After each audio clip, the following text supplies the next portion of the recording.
What are your thoughts on like some of the classic stuff, man? Do you think some of it's dying a little bit? I've seen a lot of the classic stuff dying, really, man. How many do you think you've done? I don't know, man. That's a good question.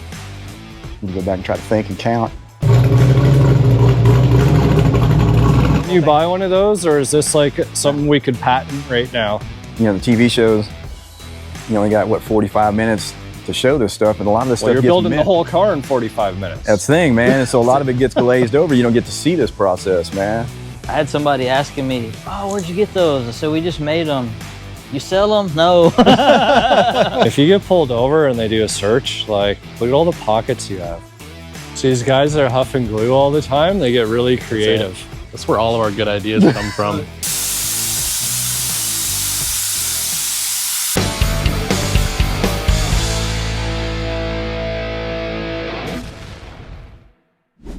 What's up, everyone? Welcome to a beautiful sunny day down here in Johnson City, Texas. We got the Martin Brothers truck in the background here. Well, it's always here. However, with the skeleton sitting on the inside and it coming up on spooky season, that really fits the bill. You'd think that that's set up just for Halloween, but it's always there. So we're gonna get a good amount of updates on this video for you guys. And I even decided to cruise in style. Looks like it's on air, man. That's crazy. It is. Oh, it is? Yeah. Oh, badass, dude. Yeah, man. Because, like, what's the point of building a nice car if you're not going to drive it, right? So lots of people have snuck off on lunch. It's very, very quiet at the moment, which I'm not going to complain at all because it's going to give me a quick little opportunity to give you a little rundown before we get into some of the main stuff here. But we're over in the side building. I'll flip the camera around. So here's a 37 Ford that Ken's been working on, aka the shop bully. And I was hoping to get a little bit more footage for you guys on this one, including a first fire up and everything else. But poor Ken has been battling some wiring issues with the Holley Sniper, sending pulse modulated ground signals to get some cooling fans to work and do what they need to do. Did you get it running? Still working on the fan.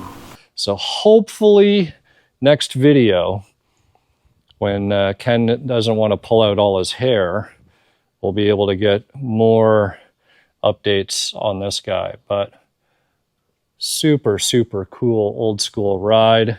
And what's neat about this old school ride is actually me and Joe had a conversation earlier, which I'll be sharing the footage here in a few moments with you. And we're talking about what is like the succession, or what's going to happen with some of these old school hot rods and everything else. Is it dying?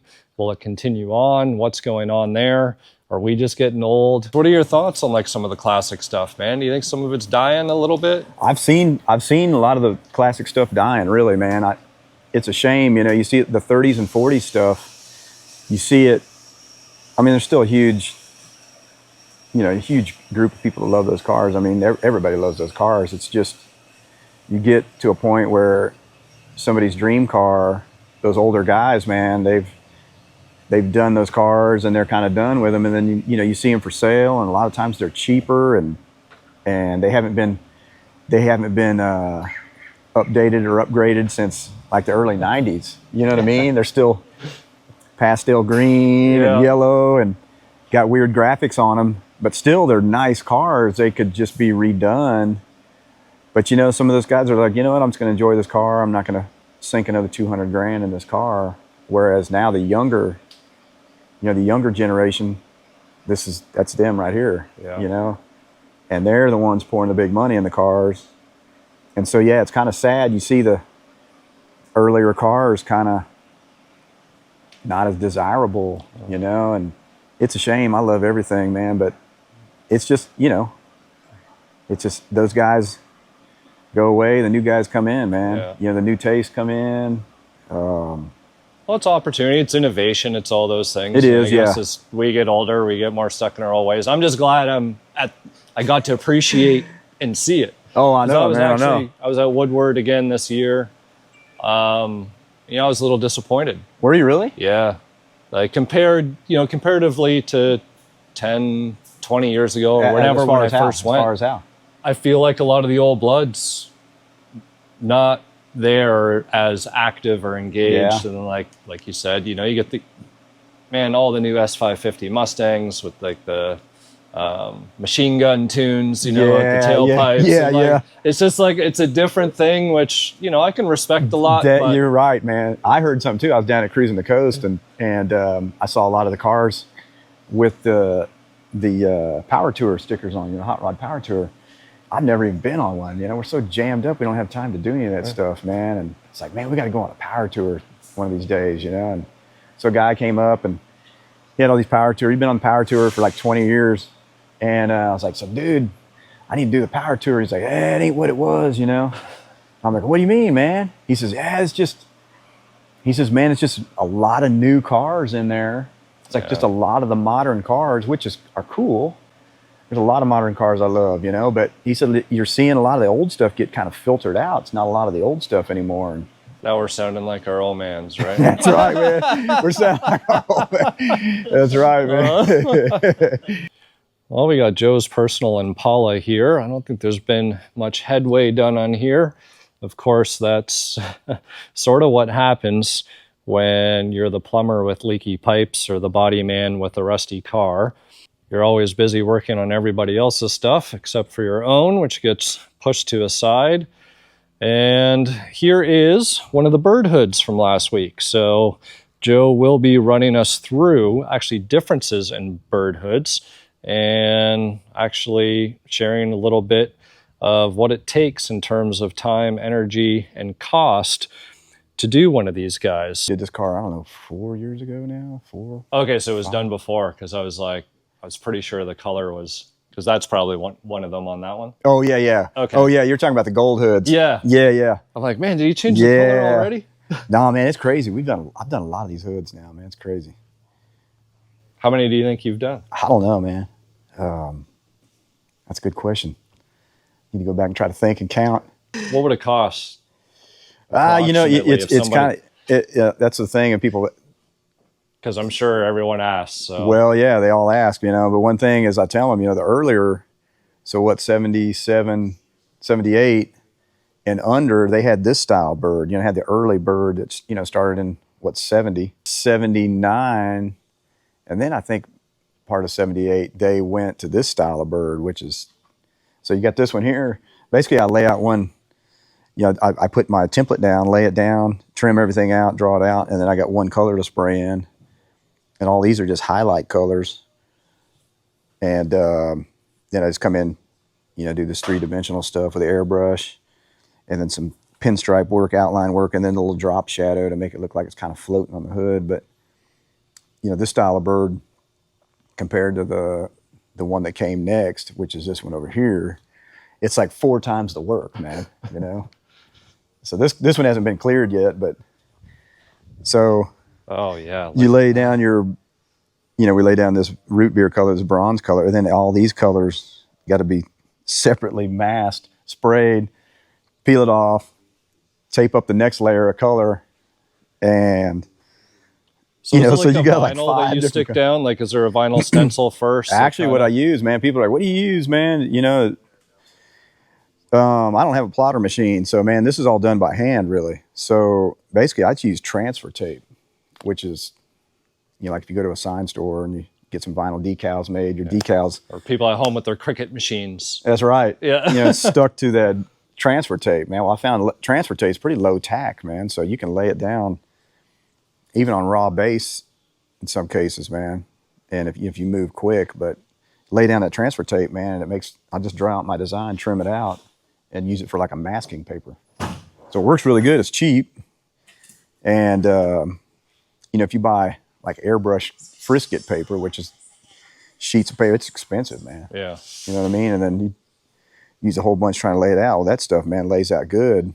Like I said, it's low tack, so it's not leaving a adhesive, you know, when it lays even in raw base. Works great, man. Nice. But yeah, like this bird, this generation of bird with all the feathers, they ran it through what, 81 or something? And it's just got so many colors, man.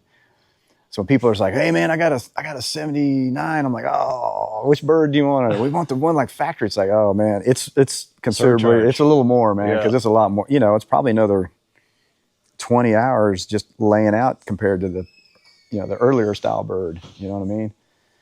But you know, these, you know, I love them all. It's just some of them take more effort. You know. So this bird would be twice the cost? Nah, it wouldn't be twice the cost.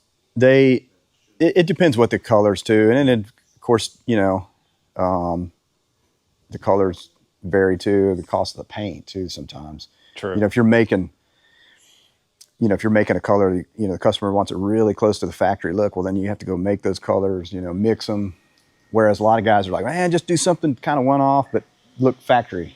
Well, that's easier for me because I can play with my colors, and saves the customer a little bit because I don't have to go have a bunch of colors made and mixed. You know what I mean? Yeah. So this style bird here is about 4,500, and then the earlier ones are about 3,500. So you know, it's probably $1,000 more. Okay. You know what? It's actually less than I thought it was going to be. Oh, really? Yeah. Well, that's good, man. Maybe I'll edit. I'll just like. Maybe I'll raise I'll my price. mute that out. I'll just put a. Well, and sometimes too, like this one here, Macy, she's the owner of the car, and she wanted this. I think it was what they call the W88 package. So Pontiac offered this trim package on these Trans Ams, where kind of like the Bandit cars. You remember the black Bandit car had all this gold trim, all this pinstripe worked around it. I mean, it went around everything, around the scoop. So she said she wanted a little bit of that on there, and I said, Macy, let's dial it down a little bit. So basically, we kind of did our own version. So we outlined the scoop, kind of like factory, and then kind of went along the side, came up around the T-tops. But then there was an additional stripe that came over here, and it outlined that. So I was like, man, let's do a little bit of it. Didn't want to look like Tron. That's the thing, man. It's like, let's tone it down. And then they even had, you know, they had stripes around here. She wanted it around the headlights a little bit. So instead of wrapping it, I made it kind of taper off right here. So it would come down and tapers instead of wrapping all the way around like I did in the factory. So it's kind of a, you know, it's kind of a nod to the W88 package, but it's kind of a custom version, you know. A lot of them too, they had this detail where it came down and had this stripe that went up like that to kind of match the T-tops, you know, and it came down. It's just way too much to me. Almost like a Harley Davidson tank. It really is, man, yeah. And then, you know, the factory, sometimes we'll paint the factory logos on there, you know, of course, Trans Am on there. Like this car, they varied a little bit, you know, like this one over here is kind of factory look, but this one,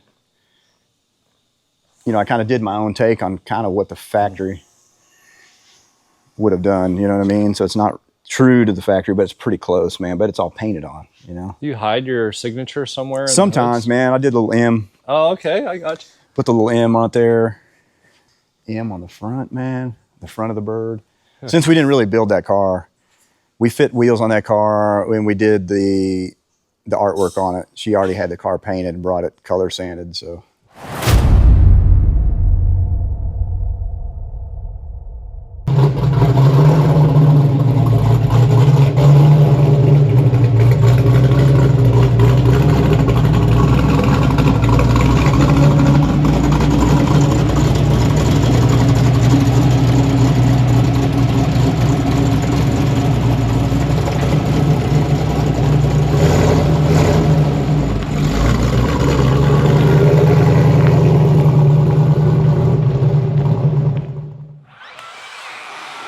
There's this guy pretending to work. You like sped off real fast in that BMW, and then you came back. I have to keep the throttle at a certain, you know, Wide spot. open, or it won't run. Yeah, so it'll run. If any of you guys happen to follow my channel, you would also know I am passionate about BMWs, and I understand wholeheartedly the challenges of coil packs and BMW electronics. So I feel his pain.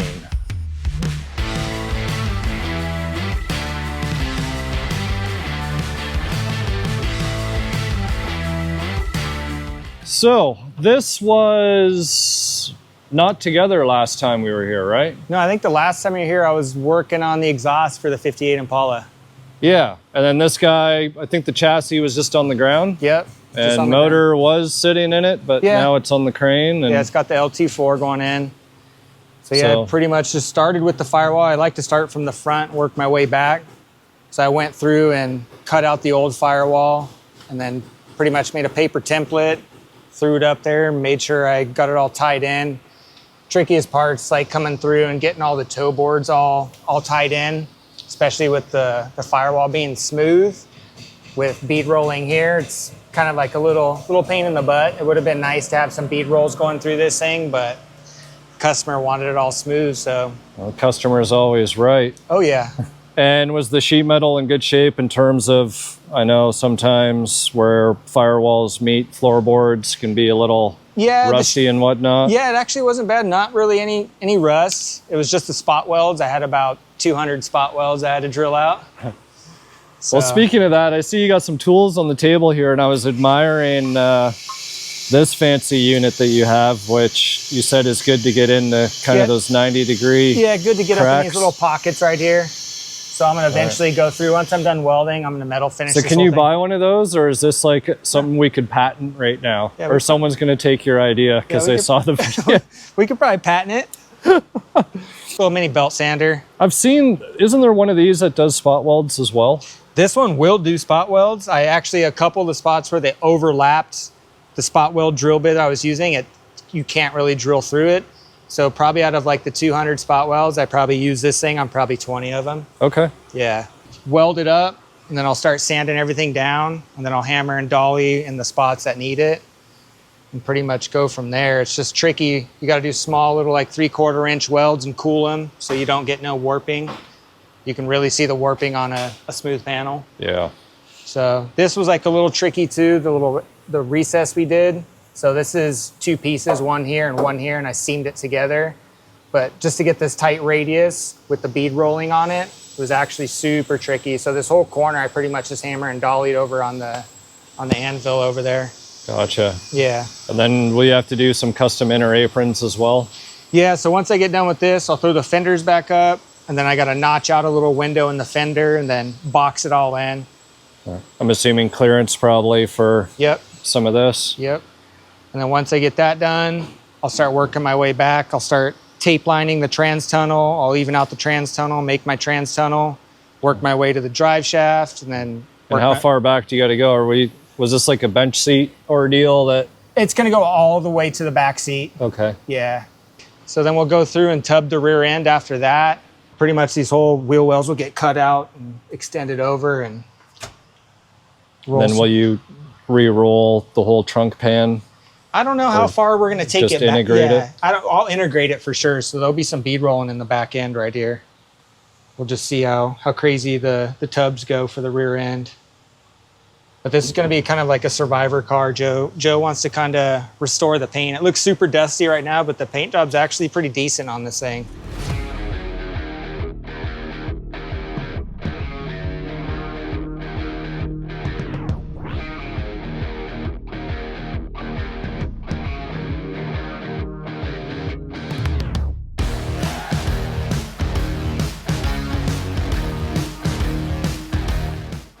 Well, what's cool is what Kato did, man. It basically, he made that wire form.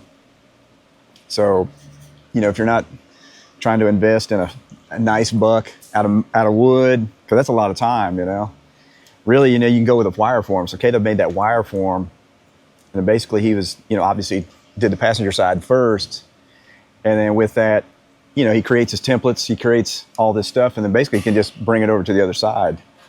So that's what's kind of cool. And so, we haven't seen this yet, where you see the pieces. When we first saw it, Caleb had the whole flare done, and so people don't notice these details, man, that go into this.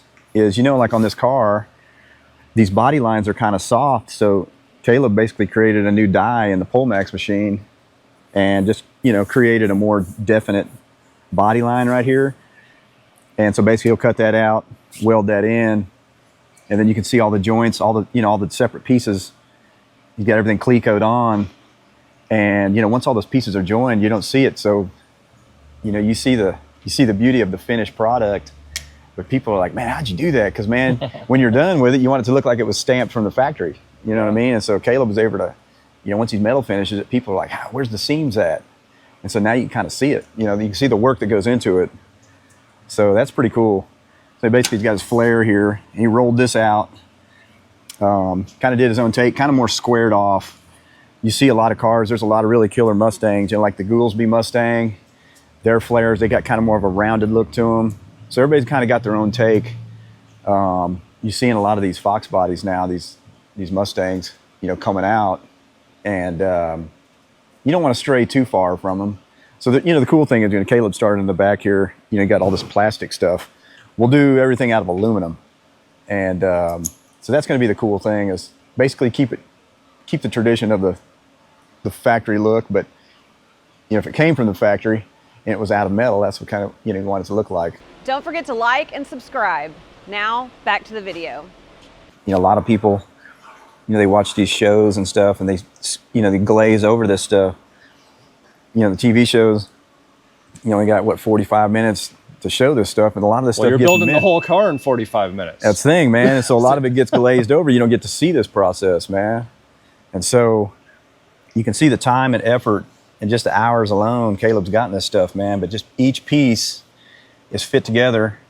You know, everything will be butted. There's nothing overlapped. There's nothing tacked. You know, and it's all going to be butt welded. And yeah, Caleb, we talked about that the last time on the other side, because I was, you know, a lot of people have different techniques. You lap weld it. Yeah. You want a gap. He's like, no, I want that as close as I can get exactly. And then too, after he you know, welds it, you're obviously going to get a little bit of distortion, but you know, Caleb will come in here and dolly that stuff the best he can, and just so there's minimal filler in the car. That's what people, I think, are really fascinated. It's like, how'd you do that, man? Well, you can kind of see. Obviously, a lot of equipment involved, a lot of hours learning how to work the equipment. But and I think that whole optical illusion that you were talking about earlier too is really starting to come to play, because the thing with a lot of like the wide bodies or the oversized flare kits is that they really they look like an afterthought, where this looks integrated. That's exactly it, man. You don't want it to look like an afterthought, you know what I mean? Because that's what most people revert to, and it's kind of, you know, yeah, you can change the look of your car with a body kit or whatever, but it's an afterthought, man. You know, really, you're kind of starting from scratch, kind of recreating everything, really. And that's the thing. You want it to look like it came from the factory like that. And so that's just the things that people don't ever see, man, you know?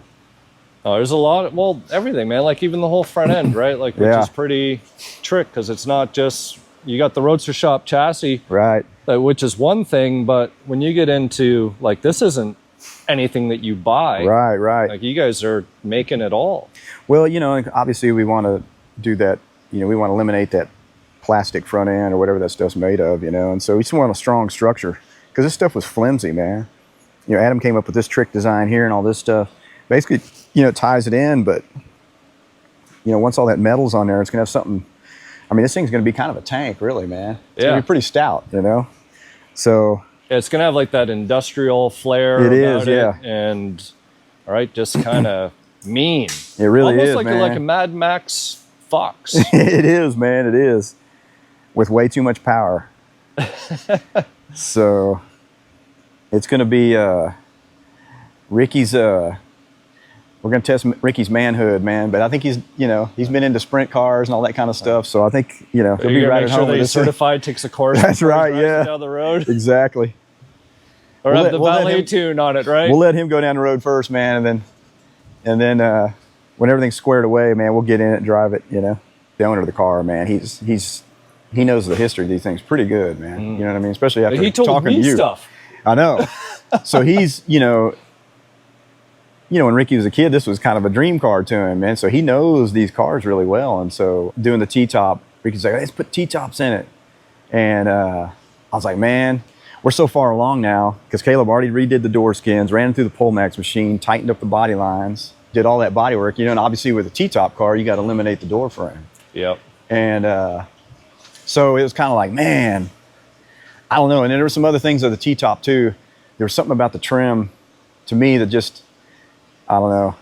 I mean, I get it, T-tops. Well, we talked a little bit about it, right? Because just kind of having this end so soon and breaking up the color on the roof line, taken away from it. That's one of the things. It kind of broke up the roof line or something. and it made it look, to me, it made it look taller or something. We had so much, Caleb had so much work done on the car. It's kind of like, nah, we're not going to go back, because that's a lot of hours, man. You had a lot of hours in the skin, and Well, it's all good. I'm going to use the roof for my build. oh yeah, okay, Yeah. good, man, good. So Well, at you're least it good. won't go to waste, man. No.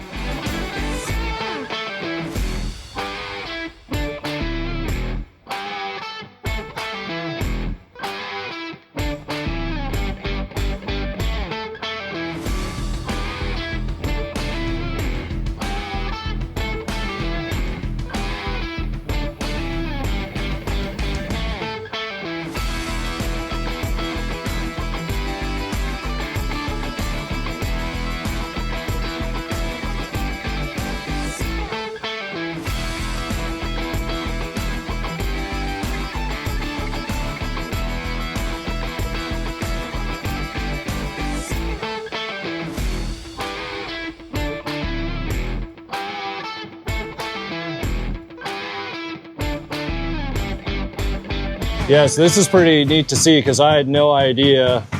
I thought that, you know what I mean, magically you managed to roll and bend and do all the things, but it's actually two pieces. Yeah, I wish I was that good. I don't know.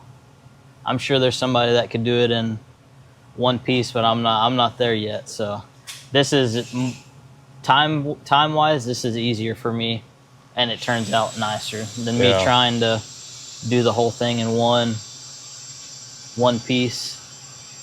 So I never stress too much about, oh, I gotta make it in one piece.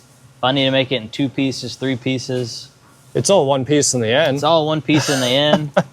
I just try to keep it, I don't want 50 pieces, because that's a lot of finishing, but Yeah, like I could see even this. So this has got to be the most challenging piece to make, right? this was more, it wasn't horrible, but compared to this is way harder. Gotcha. Yeah, because this you have to, I'll break a 90, get my shape, and then I have to tip this body line into my piece. So what all tools do you use? Obviously the brake, and then... So the brake, the bead roller for the tipping die, which I did this line and this line with, and then the foot, the kick, shrink, and stretcher, and that's Okay. hammer and roll-lock, and Yeah. I used a planishing hammer to kind of even that out, but And no, that's really cool to see how that all comes together. I almost ended up doing making a whole quarter since we filled the Yeah, fuel, since we filled the fuel door, and then I did this. Well, and the whole bottom piece. And the bottom and pieces. this. Should take a mold. I had somebody asking me, oh, where'd you get those? I said, we just made them. You sell them? No. All right, guys, let's go check on Ron, see what's happening over in the interior shop.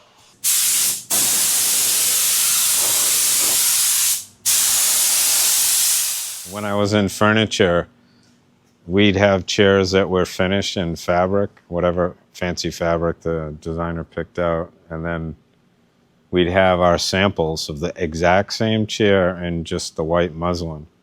And most designers could not tell it was the same chair, no matter what it was, which was kind of Are crazy. you stitching Louis Vuittons in the back there?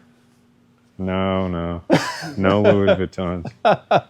So is this getting recreated, or is this like some customized work that you're doing, like to make some buckets back here due to the transmission tunnel operations or these drive are- shaft? These are changed a little bit. That had to be made into 2 seats because of the drive shaft. But the back here used to roll over, so it was rounded, but the front seats are boxed. Okay. So I'm trying to get those to match each other. So this is going to be boxed, and then I had to foam this up to allow that to be boxed as well. So we had to take the springs out of the seat, put a pan in, and foam it up. It's going to be another inch above this level. And then the backs were fine the way they were. They're actually softer with the springs. And then I'm assuming door panels The dash is painted, so it looks like they deleted something there, and then you'll probably have a convertible top to deal with too, I presume. Yeah, and we won't make that ourselves, but we'll buy an aftermarket top, and we'll just put it on to fit this car. Right. They still make them to fit. You're gonna have these Recaros all stitched up, and the car's gonna be nowhere near ready. Better tell the other guys to hurry up. That's the standard practice around here. We try to get as much of it, the interior, completed before it comes back from paint. What do we call this here? Because this looks extra fancy. It's the only thing that could be done. Basically, it was a one piece with the seam here. The other seat's over there, but it came like this. But the vinyl was so stretchy that it actually fit on. With the leather, it being a lot stiffer and not stretching as much, I had to put that boxing in there. Man, I actually really like that. Like, I feel like that's actually going to help. Actually, it looks better, and it'll hold the shape better. Yeah. I even filled in those areas too, because before they were hollow and you could see that ridge. Yeah, because there's a lot of people, you'll get your seats back and it'll be like not 100% straight. And they're like, oh, just work them. Or like, how much steaming work and stuff like that did you have to do? Or was it pretty... Very, very minimal. I had to steam a little bit in here to get the puckers out. Mm-hmm. But the original seats had those too, but they came right out. Very minimal. And I almost forgot, we can have an update on the Nova. I know a lot of you guys wanted to see what was going on with it, so let's go check in with Tyler.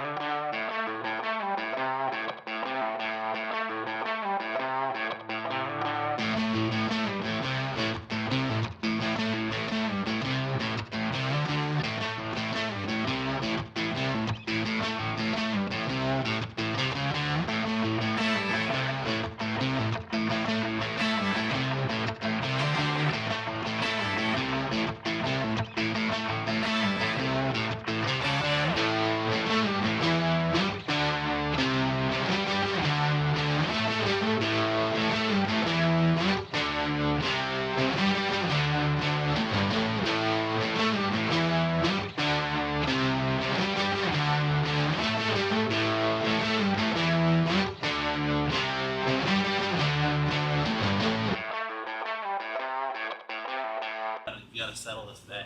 What's that? Well, with myself. So some of the stuff, names of products you only see in print. Like from a kid, I grew up on like Performance VW magazine. Yeah. So is it Borbet or Borbit? Where does that fall? So, me, it's Borbet. Yeah, that's how I always pronounced it. Yeah. Or if you're my friends that want to be dickheads, they're, oh, Borbet. Oh, Borbet. Borbet. Didn't even think of that. See, I got caught up once. So the Porsche phone dial wheels. Yeah. Well, in British print, phone dial is one word. I was a kid, 16 years old. Never said it out loud. Always read it fondue. So the first time ever, in person, go to some dude's house, like, dude, those are some sweet fondues. And he just looks at me and goes, what the hell are you talking about? I said, fondues. He goes, it's phone dial. Yeah, like what an idiot. So I had some friends that literally, when I wasn't looking, they went and got center caps reprinted that said Bourget. Rude. And they put them on. I shit you not. I had another YouTuber doing a feature on the car, and he's coming around. And he's like looking. He's like, "Oh, what wheels are these?" He's like, "Oh, look at Bourget." And I'm like, "You gotta be shitting me." Yeah. You're like, how long have those been on there? Well, I knew when it was because like they visited a couple weeks prior, so I knew when it was done. But that's funny. I left it on there That's too. I'm just great. like, whatever. Yeah. Yeah. I'm looking at some Type Ys right now for my Beetle, new Beetle.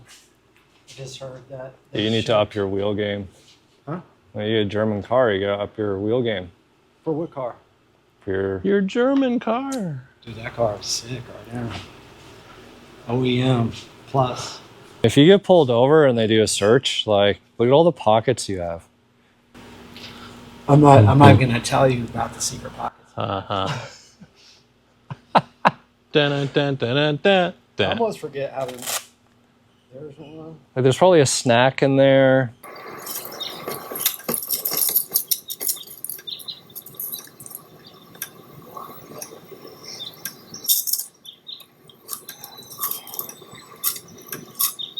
Colin, give me some of your tots. No, go find your own. Come on, give me some of your tots. No, I'm freaking starved. I didn't get to eat anything today. Some Band-Aids, first aid kit. Tater tots. So does it take you like 10 minutes to check all the pockets before you can wash that? No, I did. Dude, I washed my wallet. Did you really? And it's like, it shrunk. You mean you washed your wad of hundreds? Uh-huh. My wad of ones. Your fat stacks. Ones. My wad of Racks on racks. ones. Ones on ones. Well, you want to tell us what you've been doing other than playing around in the monkey bars? Because that's all we That's really the got gist of last it. time, man. Yeah, uh-huh. I wish some of that white was still left over that you... Oh, yeah, it's our upholstery body filler. Yeah. Uh-huh. That was pretty cool. Yeah, so a lot of times once we install sound deadener in these, you're inherently going to get dips, bumps, stuff like that. So what we'll do is a lot of times we'll scuff that up, glue down like an 1/8 or 1/4 inch layer of Landau foam. You can sand that stuff out like Bondo, so it's kind of like body filler for upholstery on stuff like that. Learning all the tricks. Yeah, so you end up with a nice smooth finish. So these guys that are huffing glue all the time, they get really creative. That's where all of our good ideas come from. He actually... Uh-huh. Quick fix. Just a bump. Just a bump. But yeah, so we're trying to get the center console finished. We're down to just a little bit of leather, but we got the carpet in. That's good. But that looks like something you'd see at home. Yeah, so this here, it's a German line carpet. It's like super, super thick nap, which is really nice for something like this. You're not going to see a lot of wear and tear in it. And all your custom panels in the back. That's your speaker. Are you gonna? Do you have speakers behind that? They're not Well, mounted in eventually. yet, but that's where they go. Yes, So that's there is. actually a speaker grill. Mm-hmm. You can have two Wow. 6x9s and a 8-inch sub back behind there hidden away. So is that your forte? Like, who did? Like, I know Ron does like the seats and stuff, but like, are you who's the woodworking, the MDF guy, or is that you too? It's a group effort. Chad did some initial metal work in here, but to be in upholstery, you kind of have to have a foot a little bit in each camp. Yeah, being able to work with. Well, sounds like you're a body man as well. Pretty much, yeah. Yeah, we take it from start to finish. Some of the other departments, you know, they work on metalwork and that's it. They work on mechanical, that's it. We kind of, when it comes to the interior, we start from beginning to end.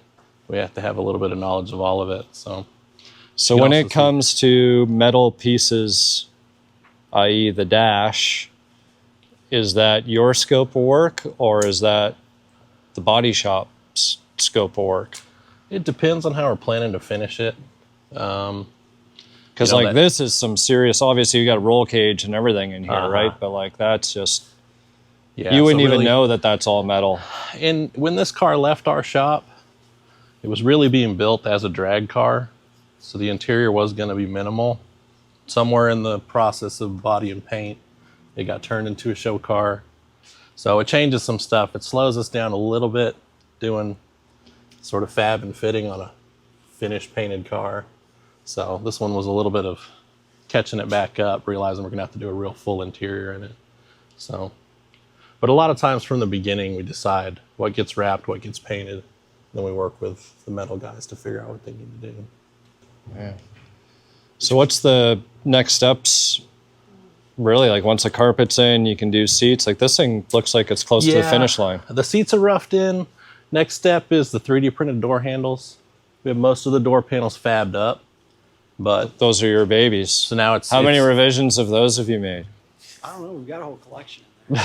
Got, like, the Skittles. It's like the infinity stones of door pulls. So next goes, I just got to finish fitting those, and then I can start with some more foam and actually get some leather down on the door panels.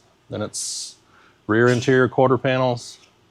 We've got a 3D printing guy coming in. He's going to scan a couple of parts to help us out with seal plates. And then the rear down bars for the roll cage. Then after that, it's the floor pan carpet and seat.